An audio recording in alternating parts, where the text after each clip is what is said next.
किसी विषय पे चर्चा करता है या घोषणा करता है तो लोग कहते हैं वोट के लिए कर रहा है।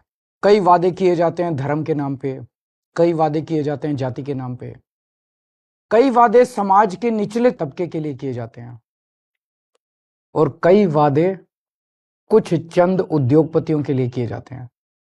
ये ऐसा क्यों करते हैं? क्योंकि बाकी पार्टियों ने धर्म और जाति के नाम पे अपने वोट बैंक बना रखे हैं और बड़े बड़े उद्योगपतियों को खुश करना होता है क्योंकि उनसे चंदा लेना होता है। तो ये एक तरह से बड़े उद्योगपति उनके नोट बैंक हैं और बाकी लोग उनके वोट बैंक हैं। इस वोट बैंक और नोट बैंक के बीच में एक बहुत बड़ा ऐसा वर्ग है जो पिस के रह गया है। वो ना इधर का है ना उधर का है और ये वर्ग है भारत का मिडिल क्लास। कोई भी पार्टी आज मिडिल क्लास के हित की बात करने को तैयार नहीं है। ऐसा क्यों है? आजाद भारत के 75 वर्ष में एक के बाद दूसरी पार्टी आई, एक सरकार के बाद दूसरी सरकार आई और इन सब लोगों ने मिडिल क्लास को दबा के, डरा के, निचोड़ के रखा हुआ है। मिडिल क्लास और सरकार का एक बड़ा अजीब रिश्ता है। मिडिल क्लास के लिए ये लोग कुछ करते तो नहीं है, लेकिन जब जब सरकार को इनकी जरूरत पड़ती है तब तब मिडिल क्लास के ऊपर सरकार हथियार चला देती है, चाकू चला देती है। और ये हथियार है टैक्स। लाखों करोड़ों की संख्या में मिडिल क्लास टैक्स भर भर के देता है देश चलाने के लिए, लेकिन बदले में मिडिल क्लास को क्या मिलता है? कुछ नहीं। भारत का मिडिल क्लास सरकार का सिर्फ और सिर्फ एक एटीएम बन के रह गया है। सच बात तो यह है, the Indian middle class is victim of tax terrorism. आखिर ये मिडिल क्लास कौन है? टीचर हैं, डॉक्टर हैं, आईटी प्रोफेशनल्स हैं, इंजीनियर्स हैं, अकाउंटेंट हैं, बैंकर हैं, दुकानदार हैं, लॉयर्स हैं। इन जैसे हजारों सामान्य लोग जो मिलके हमारा देश चलाते हैं, ये मिडिल क्लास है। और इन सब के मतलब मिडिल क्लास के क्या सपने होते हैं? उनके कोई बहुत बड़े सपने नहीं है। वो अपने लिए एक अच्छी नौकरी या बिजनेस चाहते हैं, एक अपना घर चाहते हैं, बच्चों के लिए अच्छी शिक्षा चाहते हैं। ये सब चाहते हैं कि उनका परिवार हमेशा स्वस्थ रहे, सुरक्षित रहे। इन सब को पूरा करने के लिए एक आम आदमी, एक मिडिल क्लास का आदमी अपनी पूरी जिंदगी दिन रात मेहनत करता है और बस यही उम्मीद करता है कि उसे सरकार से कुछ थोड़ी सी मदद मिल जाए। लेकिन सच क्या है? आज अधिकतर सरकारें ना उनके लिए अच्छे स्कूल बना रही हैं, ना उनके लिए अच्छे अस्पताल बना रही है, ना उनको रोजगार दे पा रही है और ना उन्हें सुरक्षा दे पा रही है, ना क्राइम को कंट्रोल कर पा रही है। सच्चाई है कि इस वर्ग को सबसे ज्यादा हमारे देश में परेशान किया जाता है और कोई देश नहीं है जहां मिडिल क्लास को इतना परेशान किया जाता हो। आपको पता है, अगर एक मिडिल क्लास परिवार साल में 10-12 लाख रुपए कमाता है तो income tax, GST, toll tax, education cess, sales tax, property tax, corporate tax, service tax, registration tax, capital gain tax वगैरह वगैरह वगैरह, ये सारे टैक्स मिला के एक मिडिल क्लास की 50% से ज्यादा आमदनी केवल और केवल सरकार को टैक्स देने में चली जाती है। अब तो दूध पे भी टैक्स लगता है, दही पे भी टैक्स लगता है, पॉपकॉर्न पे भी टैक्स लगता है, यहां तक कि पूजा के सामान पे भी टैक्स भरना पड़ता है।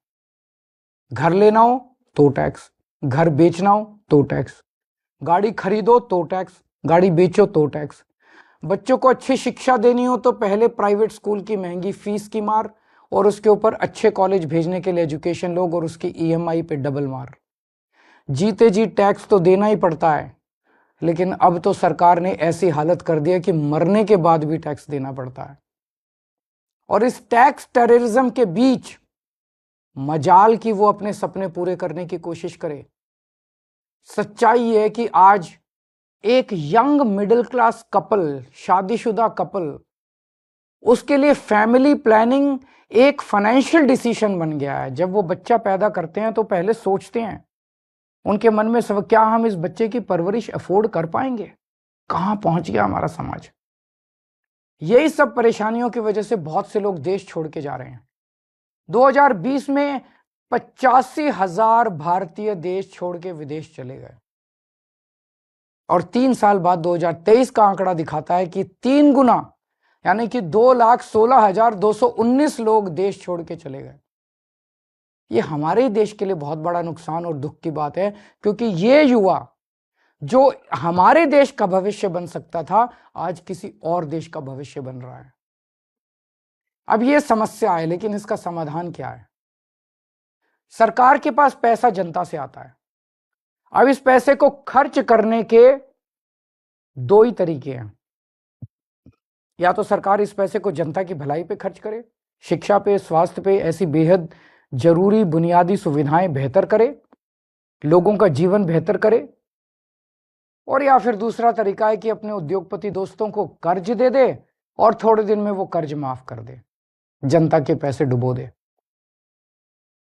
हमारी दिल्ली सरकार ने पहला तरीका चुना। हम जनता के पैसे जनता पे खर्च करते हैं। मेरा मानना है कि मिडिल क्लास सिर्फ शिक्षा से ही आगे बढ़ सकता है। इसलिए हमने सरकार बनते ही एजुकेशन का बजट 5,000 करोड़ से सीधा 10,000 करोड़ कर दिया, और आज ये बजट 16,000 करोड़ पे पहुंच गया, हमारा दिल्ली का शिक्षा बजट। हमने सरकारी स्कूलों को इतना बेहतर बना दिया, इतना बेहतर बना दिया। ये स्कूल आज इतने अच्छे हो गए कि 4 लाख बच्चे प्राइवेट स्कूल छोड़ के सरकारी स्कूल में आ गए। अब बहुत बड़े स्तर पे मिडिल क्लास लोग अपने बच्चों को यहाँ सरकारी स्कूल में भर्ती करा रहे हैं। क्या पहले कभी आपने सुना था कि कोई बच्चा प्राइवेट स्कूल छोड़ के सरकारी स्कूल में जाता है? और इतना ही नहीं, हमने प्राइवेट स्कूलों को फीस बढ़ाने पे कैप लगा दी और हजारों बच्चों को उनकी सालों पुरानी फीस रिफंड करवाई है दिल्ली के अंदर। जो पिछले सालों में उन्होंने गलत फीस ले ली थी, कई स्कूलों से हमने फीस रिफंड कराई है। क्या आपने कभी एक आम आदमी को स्कूल के फीस का रिफंड मिलते हुए सुना है? तो आप ही बताइए, क्या हमने आप ही के टैक्स के पैसे शिक्षा में इन्वेस्ट करके, शिक्षा का बजट बढ़ा के, स्कूल बेहतर करके, प्राइवेट स्कूलों की फीस पे कैप लगा के, क्या हमने कोई गुनाह किया है? हमने मिडिल क्लास को महंगाई की मार से बचाने के लिए बिजली और पानी के बिल कम कर दिए। आज देश के सभी बड़े शहरों में सबसे सस्ती बिजली दिल्ली वालों को मिलती है। और इतना ही नहीं, हमने आपके टैक्स का पैसा इंफ्रास्ट्रक्चर में इन्वेस्ट करके पूरी दिल्ली में बिजली की सप्लाई 24 घंटे कर दी, जबकि 10 साल पहले दिल्ली में 8 से 10-10 घंटे के पावर कट लगते थे। ये करके मिडिल क्लास को अगर हमने थोड़ी सी राहत पहुंचाई है, तो क्या हमने कोई गुनाह किया है? हमने सरकारी अस्पताल बेहतर बनाए। सरकारी अस्पताल से रेफर होकर प्राइवेट अस्पताल जाने वालों की सारी सर्जरी फ्री कर दी। आपको जान के ताज्जुब होगा कि हमारे मोहल्ला क्लिनिक की सबसे ज्यादा डिमांड दिल्ली के मिडिल क्लास इलाकों से आती है। तो क्या आपके टैक्स के पैसों से अच्छे अस्पताल और अच्छे मोहल्ला क्लिनिक बना के एक आम आदमी को अच्छा इलाज करके हमने कोई गुनाह किया है क्या? अब इस मिडिल क्लास के अंदर भी एक वर्ग है जिनके बारे में सरकार ने कभी नहीं सोचा। वो है हमारे सीनियर सिटीजन। सीनियर सिटीजन्स ने, हमारे बुजुर्गों ने पूरी जिंदगी ईमानदारी से टैक्स भरा।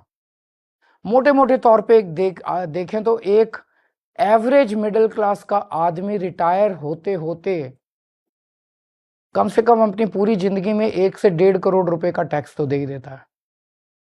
इसके बदले में उसको क्या मिलता है? भगवान ना करे उसको कोई बड़ी बीमारी हो जाए, ना उसको इंश्योरेंस कंपनी कुछ देती, ना सरकार उसका हाथ पकड़ती। इसलिए आने वाले चुनाव के बाद हम दिल्ली में संजीवनी योजना लागू कर रहे हैं।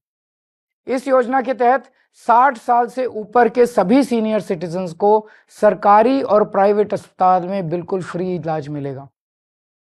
तो आप बताइए, अगर आपके टैक्स के पैसे से आपके घर के बुजुर्गों को ही नहीं, पूरी दिल्ली के हर बुजुर्ग को अच्छा इलाज मिल जाए, तो क्या हमने कोई गुनाह किया है क्या? कभी सोचा आपने, जब यही चीज दूसरे देशों की सरकारें करती है तो हम वाह वाह करते हैं, यूरोप, लंदन, पेरिस, वो लोग करते हैं तो हम वाह वाह करते हैं, लेकिन हमारे देश में हम सब इसके खिलाफ बोलते हैं। ऐसा क्यों होता है? इसका कारण है कि सरकार ने मिडिल क्लास को एक तरह से मानसिक गुलाम बना दिया है। जब आपका ही टैक्स में दिया हुआ पैसा आपके ऊपर खर्च होता है या समाज पे खर्च होता है, तो उसको फ्री की रेवड़ी कह के आपका अपमान किया जाता है। हाँ, ये बात तो सच है कि आपके पैसों से बहुत सारे गरीबों को भी बिजली पानी मुफ्त मिलती है, बस ट्रैवल मुफ्त मिलता है। आप सोचते होंगे मेरे पैसे से किसी और पे ये क्यों लगाया जा रहा है, लेकिन आज मैं आपसे कहना चाहता हूं इसका जवाब मुझसे बेहतर आपके माता पिता देंगे। आज हमारे जो छोटे छोटे शहरों में मिडिल क्लास है ना, इनमें से 99% के माता पिता गरीब थे। उन्होंने अपने खून पसीने की कमाई से गरीबी से मिडिल क्लास तक पहुंचने का सफर तय किया है। उनसे पूछ के देखना, उनको सरकार अगर थोड़ी सी मदद दे देती, उनको सरकार से थोड़ी मदद मिल जाती, थोड़ी सहूलियत मिल जाती, तो उन बचाए हुए पैसों को जोड़ के वो क्या क्या कर सकते थे। मुझे यकीन है कि उनका जवाब ये होता कि वो पैसा वो अपने बच्चों के भविष्य के लिए संवारते, यानी आपकी जिंदगी बेहतर करने में लगाते आपके माता पिता। इसी तरह जब जनता का पैसा जनता पे खर्च होता है तभी देश का निर्माण होता है।